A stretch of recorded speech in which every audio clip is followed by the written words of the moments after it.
Hey everyone, so today I will be showing you how to create a crossword puzzle here in Canva. So be sure to watch till the end. Let's start on a clean page. Go to the apps and search for puzzles.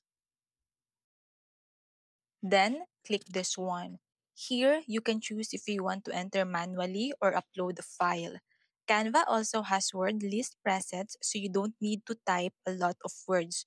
You just choose from their options. For this example, let's go for animals.